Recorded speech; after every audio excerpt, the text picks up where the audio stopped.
Luigi Mangione is about to face a judge. We have eyes on that Manhattan courthouse where the man accused of murdering a powerful healthcare CEO is expected to appear. Plus, drama at the Department of Defense as the country's largest employer presses pause on massive layoffs. Later on, a mood swing on the economy, why consumer sentiment is dropping when it comes to your wallet. But turning our monitors now.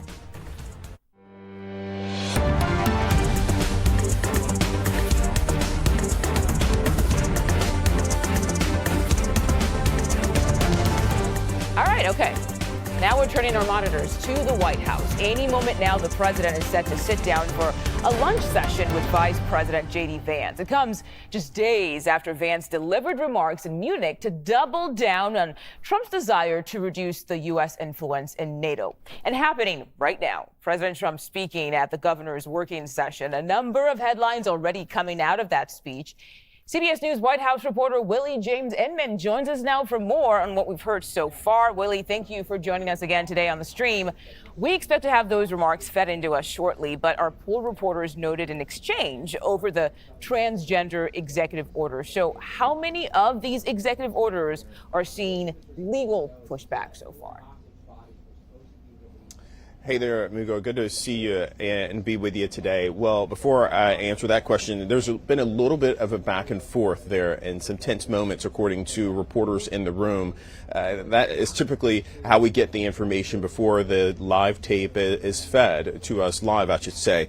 Janet Mills essentially challenged President Trump and said she'll see him in court. We'll see you in court, rather, in terms of the president's executive order targeting transgender athletes. Now, I'll also point out that last night at a meeting with Republican governors, this meeting that's ongoing right now in the White House is amongst Democratic and Republican governors. But last night, the president essentially said that he wouldn't send any federal money to Maine, talking about the issue there when it comes to transgender athletes. I want to point out exactly what he said. He said they are still saying we want men to play in women's sports, and I cannot believe that they're doing that. And he essentially said that he wouldn't send them any federal money when he asked if anyone from Maine was in the room. Now, this was during a meeting with Republican governors last night. And so this perhaps appears to be a little bit of the response coming from Democratic governor of Maine, Janet Mills, there in this meeting with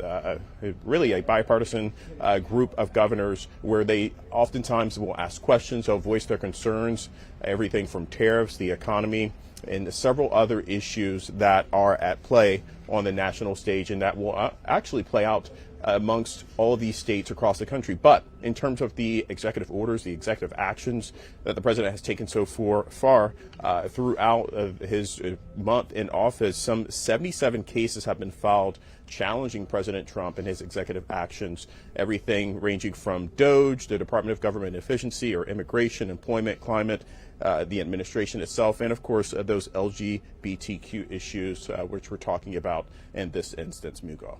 All right, Willie James Inman, thank you so much for your time today. We really appreciate it. To New York City now. In the next hour, we are expecting to see the man accused of killing the CEO of United Healthcare return to this Manhattan courthouse. Luigi Mangione will be back in front of a New York judge for the first time since December, and that is when he pleaded not guilty to state murder charges, including murder as an act of terrorism, and that is in the death of Brian Thompson. Thompson, you may remember, is the CEO and father of two who was shot and killed outside a Manhattan hotel back in December. So let's bring in CBS News senior coordinating producer Anna Schechter. Anna, thank you for joining us today. We know Mangione has lawyered up and he says he is not guilty. So what can we expect from today's hearing? Well, on the docket, there isn't much information, but, you know, his lawyers have done something unusual. They've created a website with frequently asked questions about Luigi Mangione, with information about the case, with his latest statement where he thanks his supporters for all the letters and the books that they've sent him. And they also link out to a crowdfunding website that now has more than $500,000 from supporters of his to pay his legal fees, which is very unusual. So I'm really interested to hear if the prosecution has something to say about that at today's hearing. We could find out about a calendar, a date set for his trial. As you noted, he's pleaded not guilty to all 11 counts, including murder, terrorism-related charges, and gun charges. The New York State case against him carries the most charges. He's pleaded not guilty when he was arraigned in late December, and we are waiting to hear when this trial goes forward. We do know that the New York State trial will come before the federal trial. He's also facing 4 federal counts. Okay, so Anna, we know the killing and also the 5-day manhunt that followed. That captivated Americans. This case got a lot of attention. The big question here now is how all that publicity, right, exactly. So how will all this publicity affect the potential jury pool? What can you tell us? Well, that is a great question. At his arraignment, his lawyer said that he's been made a spectacle of. She argued that there's been too much media attention and that that could actually be bad for her client. But it also seems that she's leaning into all of this attention with the creation of the website that I was just telling you about. And let's paint a picture of what's going on in that Lower Manhattan courthouse right now. There are dozens, maybe 80 plus, according to one of our reporters who's there, mostly young women supporters of his who are trying to get in and watch the court proceedings play out. And so, in my view, this could potentially play well for the defense because of this upswell of support. And let's not forget that there is a father of 2, a widow who are left without their loved one as a result of this cold-blooded murder that was captured on surveillance camera that we watched, all the DNA evidence that places Luigi Mangione right there pulling the trigger. So this is a very complex issue. Yes, Americans clearly are upset about the healthcare industry. There's been this outpouring of rage, kind of a collective rage across the country in the wake of this murder. But it's really not as much directed towards Mangione, but directed towards the healthcare industry. And yet, what we are reporting indicates is that the CEO who was murdered was actually from a humble background, worked his way up, while Luigi Mangione was actually born into wealth. So it's captivated the nation. This is a very dramatic case, and today's hearing is just the next step. Yeah, and so important to remember that there is a family out there mourning the death of their loved one. Anna Schechter, thank you so much for your time today and all that insight. Let's get you to some breaking news, because just moments ago, a federal judge out of New York City has just paused that request from the Justice Department to dismiss corruption charges against Mayor Eric Adams. Let's get to CBS News Department of Justice reporter Jake Rosen. Jake, what can you tell us about this? Right, so this filing just came across the docket by Judge Dale Ho. Judge Ho did not have many options in this case after Monday's hearing, in which he heard from both sides, Mayor Adams' side and the Department of Justice, both in agreement to potentially dismiss this case. And that we know that really weeks long of discussions led to that point. However, Judge Ho did one thing in particular today. He has ordered an amicus brief, or a friend of the court filing, from a former Solicitor General who is going to basically be the public's voice in the room and provide some opposition to the agreement in the courtroom. So what he's going to do is ask for some clarification on whether this person, Clement, this former Solicitor General, believes that there's everything basically is okay in terms of dropping the case. He's going to overview a couple of different procedural motions in this case, and he's going to walk the judge through some points of clarification. There are about 5 of them in this filing that the judge wanted clarity on.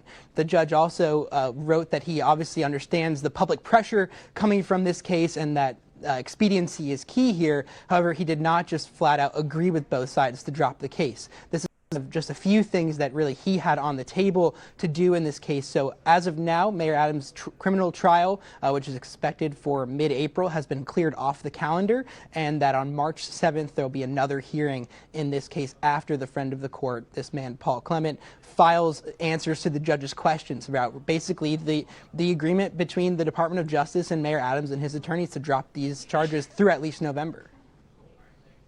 All right, Jake Rosen, thank you so much for your time and bringing us that breaking news. Appreciate your insight there. Not in danger of death, but not yet cured. That is what one of the doctors for Pope Francis is saying about his current condition. What else we know right now? When we come back, you're watching CBS News 24/7.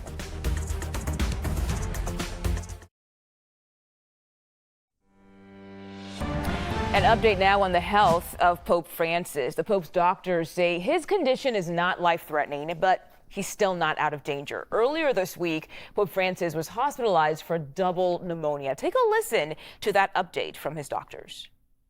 The Pope is fine. The reason that we are here because it's 1 week that he's in hospital, and so he asked to us, myself and Dr. Luigi Carbone, to give you some information. Of course, he has in critical condition. That means that one patient of 80 years old with chronic lung disease, and you have some infection, virus, mycetes, and bacteria. It's critical condition, but he's fine now. And as the Pope recovers, Catholic faithfuls around the world are displaying tributes and participating in special moments of prayer. Big news developing on several fronts in the Middle East. First, explosions on several empty buses outside of Tel Aviv. 4 explosive devices were found. And this comes as Israeli officials ask the question, where is Israeli mother and hostage Sherry Bibas? Her remains were believed to be among the 4 bodies Hamas turned over to Israel yesterday, with those of her 2 children. But the Israeli military says the remains were not hers. Hamas says her remains may have been mixed with other human remains after an Israeli airstrike. And now, Prime Minister Benjamin Netanyahu says Hamas will pay for not returning Sherry Bibas. Who kidnaps a little boy and a baby and murders them? Monsters, that's who. These Hamas monsters also cynically refused to bring back the boy's mother, Shiri, and sent the body of a Gazan woman instead, in brazen violation of the agreement. Today, the heavens shake. The entire civilized world should condemn these horrific murders. The entire civilized world should join Israel in demanding the immediate release of all the hostages. All of Israel is united in grief. And as the Prime Minister of Israel, I vow that I will not rest until the savages who executed our hostages are brought to justice. They do not deserve to walk this earth. CBS News foreign correspondent Deborah Pata reports from Jerusalem on Israel's next steps. Hamas has said it remains committed to the deal and will be releasing 6 hostages as planned tomorrow. This follows a gut-wrenching twist with the handover yesterday of what should have been 4 Israeli bodies taken captive on October 7. Instead, Israel positively identified 4-year-old Ariel Bibas and his 9-month-old brother Kfir, but forensic tests revealed a 3rd body was not their mother, Sherry Bibas. Hamas says it will investigate, but have also pointed out that the body could have been mixed up with other human remains found in the rubble after an Israeli strike. Israel has called it a violation of the ceasefire agreement. Right-wing members of Prime Minister Netanyahu's ruling coalition have seized the opportunity to push the view that the war should restart, while the community of Nir Oz, the kibbutz that the Bibas family were part of, have called for release, not revenge, and urged the government to bring Sherry Bibas back in a way that does not jeopardize the continuation of the deal and the release of all the hostages. Negotiations for a second phase have not yet taken place, even though this first stage ends in just over a week. Back to you. And our thanks to Deborah Pata for that report. A long night over on Capitol Hill for lawmakers voting for nearly 10 hours to get their budget resolution passed. Included in it an increase in military spending by $150 billion and $175 billion for border security. The grand total, $340 billion. CBS News Congressional reporter Torian Small is live in Capitol Hill, keeping us informed as always. Torian, thank you for joining us on this Friday. There are two versions of this budget plan, one from the Senate and the other from the House. So what are the chances we'll see an identical bill from both chambers? Yeah, very slim. Likely, though, what will happen throughout this process, known as conference, so after the House passes their version of this budget bill, the two sides, the two chambers will come together to figure out where they can meet in the middle. That's ultimately what might happen. But the biggest sticking point for Senate Republicans, in which why we saw them ultimately go forward with the bill, even though the House version received the endorsement of Donald Trump, is the fact that they are not too confident that the best course of action is to push through this massive expansion of the 2017 tax cuts in this one budget reconciliation bill. They're hoping two bills would be enough to suffice, but as the president has said and as House Speaker Johnson has said, he has to whip up 218 members on his side of the Capitol, and he's not too confident that his House Freedom Caucus members, for example, would be on board to a bill that was pushed through without their assurances. Now, so far, we know that the Senate Republicans have already moved forward, passed their bill overnight. Next week will be the test of whether or not Speaker Johnson can get his members in line to pass their version. Torian, I want to ask you about some drama just yesterday. Can you walk us through what happened with an angry crowd and a Georgia congressman? Yeah, that drama surrounded the town hall of Congressman Rich McCormick. He's the 7th Congressional District representative for Georgia, so a reliably red district.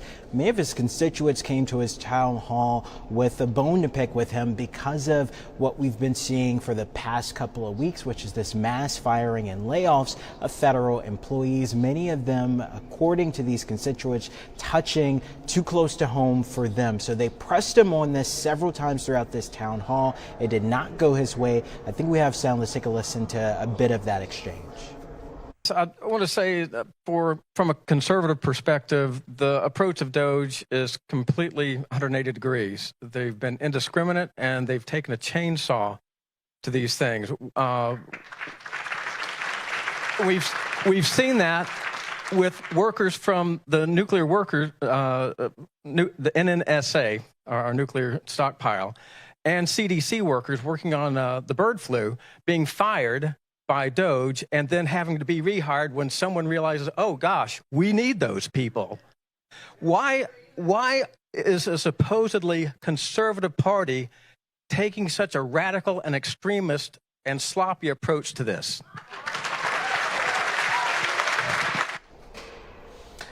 And Mugo, this isn't just a problem for Congressman McCormick. We also saw yesterday at a town hall held by a congressman from Oklahoma, that being Kevin Hern.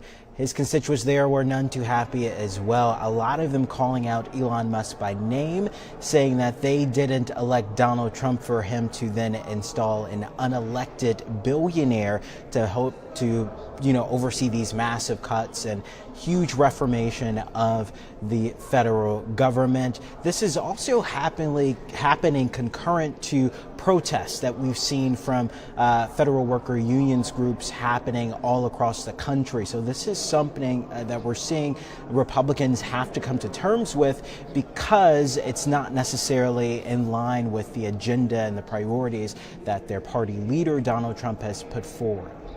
Okay, Torian Small, thank you so much for your time today.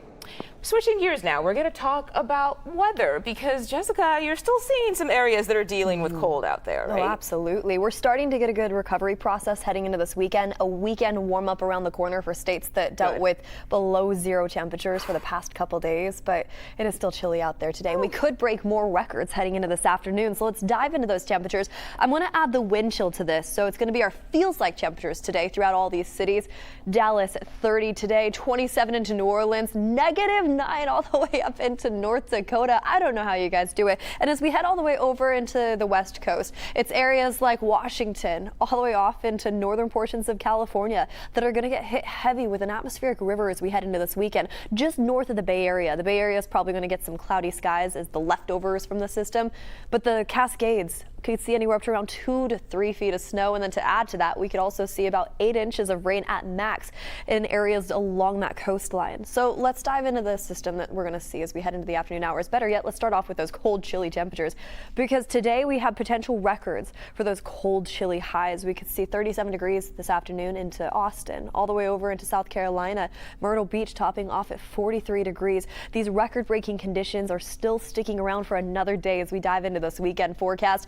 Where we should be versus where we're at, this is our departure from normal. We're 30 degrees below average, actually, in areas like Houston, close to that near Dallas.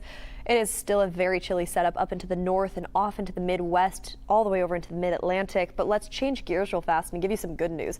Tomorrow, we're sitting in the 30s in areas like Omaha. Tomorrow, or actually for Saturday, heading into Sunday, we turn that page and we're now in the 40s. And notice into the south, we jump from the 60s to the 70s pretty fast, too.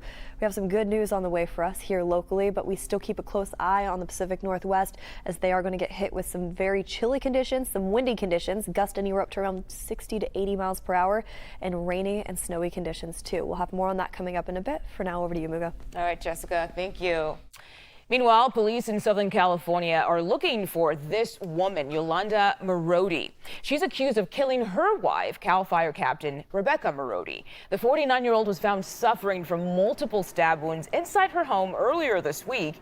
Investigators say the victim and the suspect had been married for more than 2 years. They also say the suspect had previously served time in prison in connection with another murder. Americans are getting anxious about the economy as U.S. consumer sentiment falls. We'll take a deeper look at why after the break. You're watching CBS News 24/7.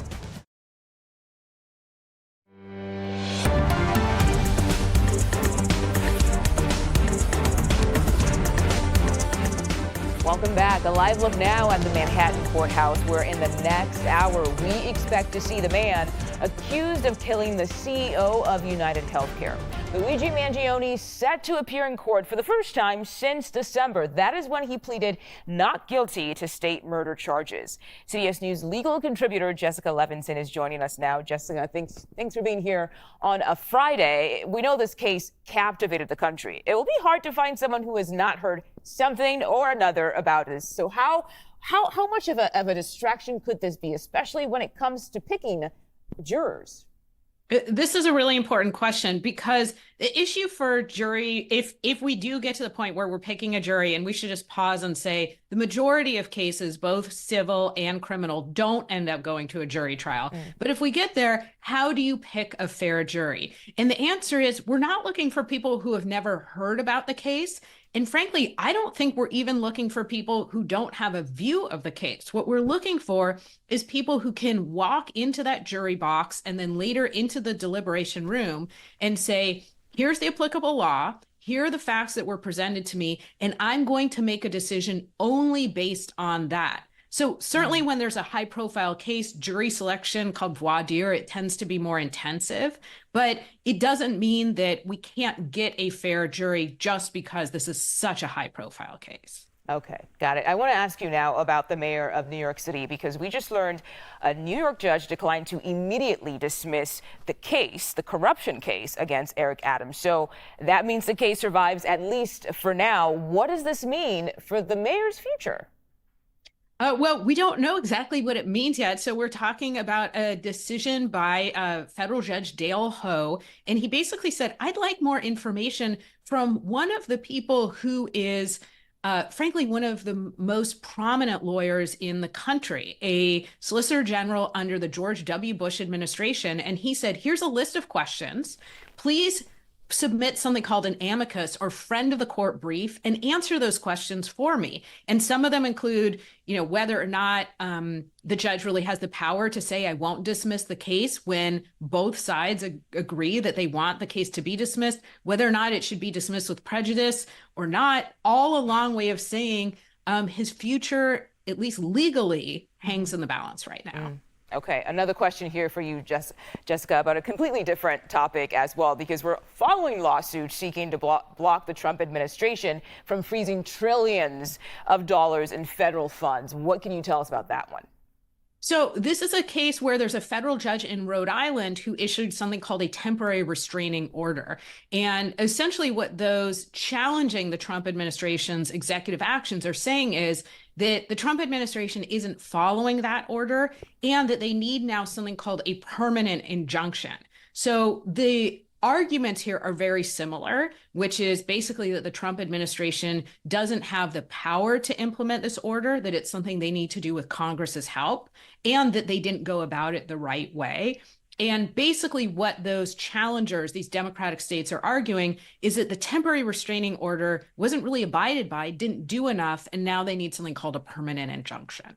Okay, CBS News legal contributor Jessica Levinson, as always, thank you for the context and insight in all these topics. Appreciate your time today. Shifting now to the economy. People across the United States, they are not seeing a pretty picture. New data shows consumer sentiment has fallen. And joining me now to explain this is CBS News Money Watch correspondent Kelly O'Grady. Kelly, thanks for being here today. What can you tell us about the latest numbers? And is there a reason for why they fell?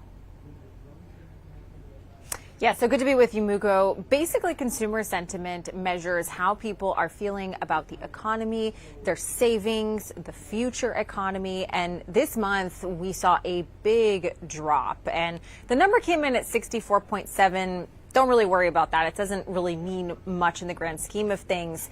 But the thing that you need to know is that it dropped 10% versus last month. And the reason is that people are worried about higher prices and specifically tariffs causing prices to rise imminently. Now, whether that actually happens is an entirely different thing. We, of course, don't know whether some of these tariffs will go into place or not, or if this is just a negotiation tactic by the president. But what this tells you is consumers are worried, and that will often impact how they spend, how they save. And we saw that already start to come into play with last month's retail sales. We heard from Walmart yesterday they're expecting the consumer to pull back on spending this year. Something like this indicates that those things may actually happen. Wow. Okay. Well, Kelly, we learned today that the Securities and Exchange Commission will drop its lawsuit against crypto giant Coinbase. Exactly what's happening here? Very big win for the crypto industry. So just for some context, the SEC, the Security and Exchanges Commission under President Biden, sued Coinbase. It's one of the largest crypto exchanges in the world. And they sued them for what they said was operating an unregistered securities exchange. They said that there were products, crypto assets, cryptocurrencies on the platform that they were allowing users to buy and sell without classifying them as a security or a stock, essentially. Now, in the crypto world, it's already pretty murky about what is and what isn't and what should be classified as a commodity or a security. That's something that this administration does need to tackle and provide clarity around. But the fact that we are seeing these two sides agree to drop the case is an indication that this new administration, with a new chair of the SEC, is pro-crypto. Remember, during the campaign, that is what President Trump promised. It is what the crypto industry poured tons of money into his campaign and other campaigns for Republican elected officials in Congress. And so I think this is a big win for Coinbase, but also just a signal that's being sent to the rest of the crypto industry that it might be a lighter touch regulatory environment going forward. Okay, someone new in the White House, so some new rules there. I want to ask you about a high-profile split in the sports world between ESPN and the MLB. What do we know about that? Okay, so if you are a big baseball fan, you probably are watching some of these high-profile games, Sunday Night Baseball on ESPN. And today, the MLB came out and said that they are mutually parting ways. ESPN had essentially an opt-out in their contract. They are going to do the 2025 season, which starts in about a month here, and that's going to be their final season with the MLB. Now, ESPN said that they valued their partnership in their statement. Both sides were sort of pretty diplomatic about things, but it is an indication that maybe they weren't seeing the value from Major League Baseball, the viewership and whatnot, for the gains, the increases that MLB was looking for. And you just sort of zoom out this broader picture of sports rights and how expensive they all are. And all of these different platforms, including Netflix now and YouTube, they are bidding up the costs for these rights. It's important for these platforms and these networks to have them, but there does need to be that return on investment. So we'll see at the end of the 2025 season where those MLB games go, but they won't be on ESPN come 2026. All right, we shall wait and see. Kelly O'Grady, CBS News Money Watch correspondent, thank you so much. Have a great Friday. The Defense Department is pausing plans to lay off thousands of workers, at least for now. What we're learning about that's coming up on CBS News 24/7.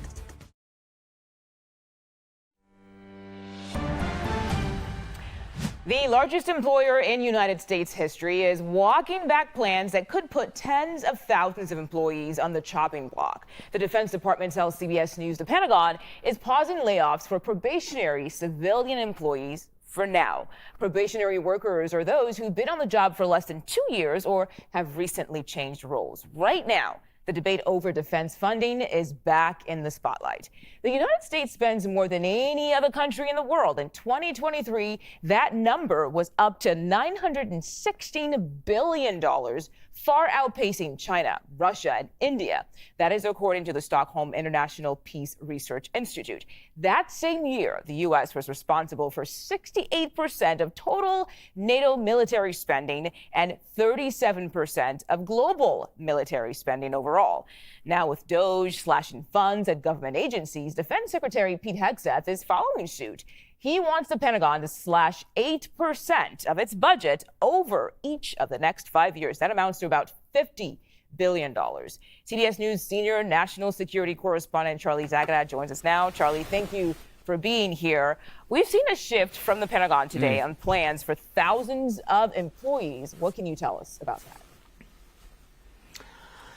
Well, boy, what an introduction. Those are huge numbers, right? And I think we lose sight of the kind of money that we're talking about. But I want to stress here that the Defense Secretary Hegseth himself pushed back on those recent reports about cuts, because we, too, have been reporting probationary individuals, they would be the first to be reviewed. However, he wanted to clarify that, and I need to quote him directly here. He said leaders are evaluating probationary employees carefully and smartly.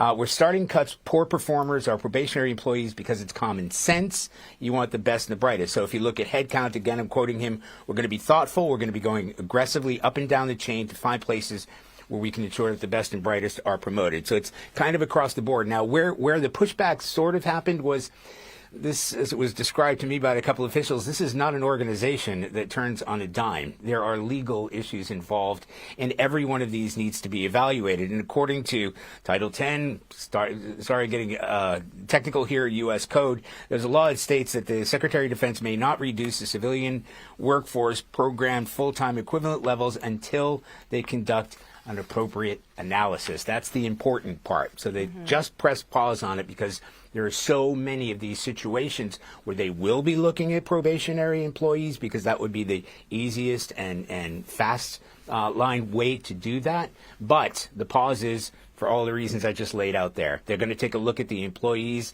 their performance levels, and the legalities of dismissing tens of thousands of individuals.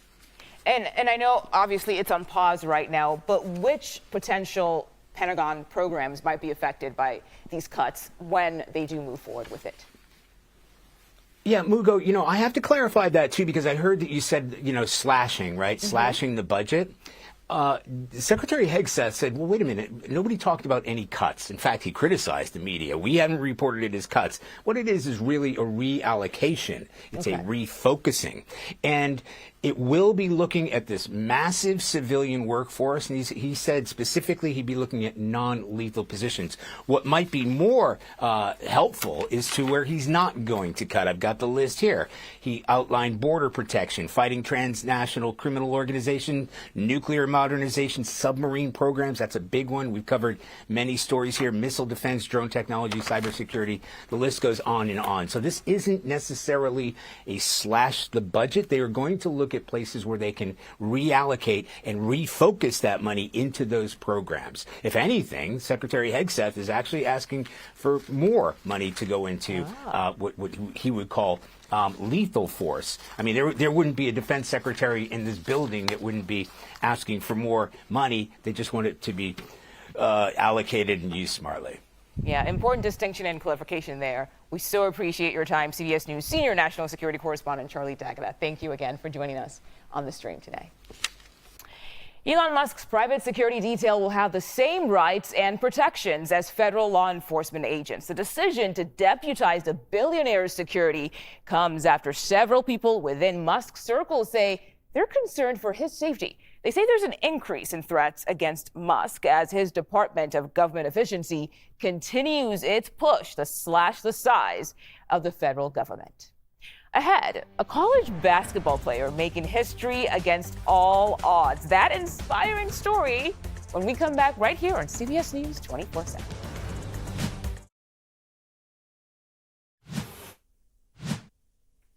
It is our Eye on America. CBS News hearing your stories in your neighborhoods. A graduate student in Massachusetts is on a mission to save the stories of men who fought in World War II. As CBS News Boston anchor Lisa Hughes shows us, in documenting the veterans' history, she's also making peace with her own.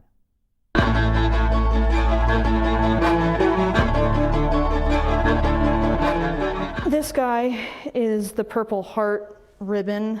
This dress jacket belonged to one of Redding's boys. That's what Autumn Hendrickson named her project, researching every World War II veteran from Redding, Massachusetts, near Boston. I sometimes wonder what they would think of me, a young woman researching their lives and being so like, I'm gonna find you. Her sleuthing started when she graduated high school at the height of COVID and got a job at the Reading Post. I kind of thought, well, what if I take people back in time? To an event with a definitive ending to find out, how did World War II impact the community? She has searched reports and records at the archives in St. Louis, Missouri, and through personal stories at the Reading Public Library. There we go. Finding clues about their lives in yearbooks. Elmer Dykins, yeah, he was in the Coast Guard. Muse family was another big family. I feel very connected to all of them. And in articles on microfilm. Every edition of the Reading Chronicle. Get it on there until it clicks. Connecting the dots from their families to the front lines. The news of the Japanese attack on Pearl Harbor began to crisscross the United States. Autumn's senior thesis at Endicott College was the first chapter in a book series that sparked interest she didn't expect. It brought the community, a bunch of people who may not have been here during World War II, together to feel like they were a part of a community. Did it also have that effect on you? Yes, definitely. That sense of identity matters. Autumn was 2, living with foster mothers in Reading when a relative adopted her and took her to Florida. 8 years later, her adoptive family agreed the best place for Autumn was with those mothers in Massachusetts. Researching her own family history prepared her for Redding's boys. The state service card lists all the campaign credits he received. It's also made her a resource for other families. Describing her process at the American Heritage Museum, Autumn shows loved ones how to begin their own search. What she's done, you mean? Yeah. It's astounding. It's absolutely astounding. Chip Jones was surprised when Autumn called to ask about his dad. Charles Warren Jones was a decorated World War II Army veteran. It's just so important that somebody looks back and says, hey, thanks. Autumn's deep dive into his dad's life of service was an unexpected gift. It's given me the opportunity to give back to him the importance of his service. So that's what Autumn has given to me. He's given her something too, friendship. And those uniforms she showed us, those belonged to Charles Warren Jones. How did you feel when Chip gave this to you? Oh, amazing. I always thought that it was kind of odd that as a kid that was adopted more than once, that she actually adopted my dad. Therefore, she's my family. Gosh, that's a beautiful story. Love it. Tough break for the San Antonio Spurs and their star player, Victor Wembanyama. He is out for the rest of the season. He's been diagnosed with a blood clot in his right shoulder. Doctors say they expect Webby to be prescribed blood-thinning medication. The French star was averaging 24 points, 11 rebounds, and 4 blocks per game. A 22-year-old college basketball player just made history on the court. But before we show you that moment, that player has quite the story of her own. Bailey Cinnamon Danielle was born with one arm, but it didn't stop her from following her dreams, inspired by her love of LeBron James. In fact, a painful rejection made the Virginia native more determined to play. I had played for my high school for about 3 years, and my senior year of high school, when I tried out again, as I always did, I actually got cut. I thought to myself, you know, I could do this in college. Like, what's stopping me from doing this in college? I started emailing hundreds of coaches, and it didn't really matter what division it was. I was just trying to get a possible maybe, or, you know, even better, a yes. And now she is a guard with the team at Lesley University in Cambridge, Massachusetts. And she just became the first women's basketball player with one arm to score in a collegiate game at a Division III school. The big moment up on your screen right now. It was an immediate feeling of relief because I was very happy that the shot went in and I could kind of, you know, take a breather and just, you know, remember to get back on defense. And then seeing the coach's reaction and the team's reaction was just a cherry on top of that whole relief feeling. And then it also instilled a sense of, you know, happiness and hope within myself. Get this, she made her second basket on her birthday, some 7 weeks after her initial score. She says her hopes or that her story will inspire people beyond the basketball court. And I agree. That is a very, very inspiring story. Okay. We are looking live at the courthouse in New York City right now, where Luigi Mangione could walk through the doors any moment now for his first court hearing since his arraignment in December.